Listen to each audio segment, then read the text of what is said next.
Искрениот однос со Антонио Кошта не значи дека се согласуваме во целост со неговите ставови. Вака премиерот Мицковски ја оцени вчерашната средба со председателот на Европскиот совет Кошта, кој беше во посета на Скопје, на која беа забетонирани позициите и на двете страни, откако Кошта порача дека земјата знае што треба да испорача, а пак премиерот Мицковски и вчера, но и денеска ги повтори истите позиции, дека како што рече, владата нема луксус за нови авантури без гаранции, бидејќи не очекува никакви промени во како што додаде радикалните ставови на официјална Софија.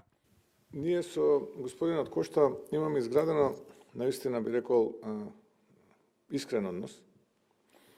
Тоа не значи дека секога се сложуваме. Нашиот став е јасен и непроменет. Со други зборови, еве да го повторам, ние нема цена со која што ќе не натера за да влеземе во авантура без при тоа да знаеме дека таа авантура ќе има извесен крај. Опозицијскиот лидер Венко Филипче пак и денеска со порака до Мицковски дека ја турка земјата во изолација и дека Кошта јасно му порачал дека нема дополнителни гаранции и одложено дејство на уставни измени, туку од Македонија јасно се бара да го испорача договореното. Вистината излезе на виделина. Нема дополнителни гаранции, нема дополнителни услови. Постаат само уставни измени. Се друго е само измислица и само една кампања. Христијан Мицковски и ВМРО дојдоа на власт со лаги. Ветуваа подобрување на нашата преговарачка позиција. Ветуваа менување на преговарачката рамка. Гаранции, понатаму уставни измени со одложено дејство. И сега е јасно, така како што укажувавме целиот изменат период.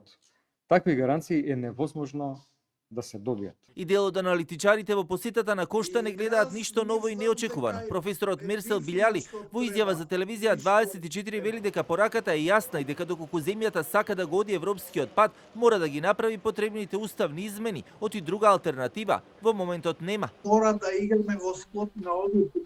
Ако ова не сакаме да го сватиме, очигледно дека знаеме, но не сакаме да го сватиме, само ќе го загубиме време. Да не заборавиме дека наредната година ќе биде многу понеположна, многу полоша. Најбезлошо, затоа што ќе имаме претседателски избори во Франција, а во голема мера можно е да добие или крајната десница, партијата на Марин Ле Пен, таму има еден кандидат Джордан Борела кој не сака да чуе за Балкан, не сака да чуе за проширување. Посетата на Кошта на Скопје беше дел од мини турнејата која имаше на земите од Западен Балкан, а во пресрет на самитот на кој ќе се дискутира за проширувањето, а кој ќе се одржи в петок на 5 во Црна Гора.